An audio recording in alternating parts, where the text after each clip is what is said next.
বাবা, তুমি কি জানো আজ আমার চাকরির ভাইবা ছিল? তো বাবা, কেমন হলো পরীক্ষা? অফিসাররা কি তোমাকে কোনো কঠিন প্রশ্ন করেছিলেন?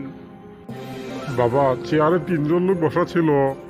সেখান থেকে একজন লোক আমার সম্পর্কে, আমার নাম এবং আমার শিক্ষাগত যোগ্যতা জানতে চাইলো।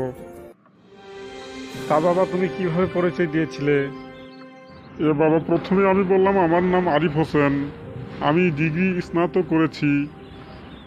ম্যানেজমেন্ট সম্পর্কে আমার চাকরি নেওয়ার খুব ইচ্ছা। এ বিষয়ে আমার কোনো শেখার নাই, তবে আমি শিখতে আগ্রহী।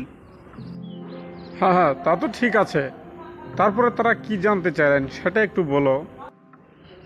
সেখান থেকে একজন অফিসার জানতে চাইলো যে তুমি কেন আমাদের প্রতিষ্ঠানে চাকরি করতে চাও। হ্যাঁ, তো এবার তুমি কি উত্তর দিয়েছিলে? পরবর্তীতে বললাম, স্যার, আপনার প্রতিষ্ঠানে যদি আমাকে চাকরিটা দেন তাহলে আমি আমার সর্বোচ্চ দিয়ে এই প্রতিষ্ঠানকে উন্নতি এবং আমার নিজের উন্নতি সাধন করার চেষ্টা করব। সেখান থেকে কি আর কোনো অফিসার তোমাকে কোনো কঠিন কঠিন প্রশ্ন করেছিল? সেটা একটু খুলে বলো বাবা। হ্যাঁ বাবা, শেষমেশে একজন অফিসার আমাকে জিজ্ঞেস করলো, তোমার সবচেয়ে দুর্বল দিক কি? আমি বললাম, স্যার, আমার সবচেয়ে বড় দুর্বল দিক হচ্ছে আমি যে কোনো কিছু সিদ্ধান্ত নিতে আমি অনেক সময় নেই, আর এই বিষয়ে আমি কাজ করছি স্যার। বাহ বাবা বাহ, শুনে তো মনে হচ্ছে তুমি ভালোই উত্তর দিয়েছো।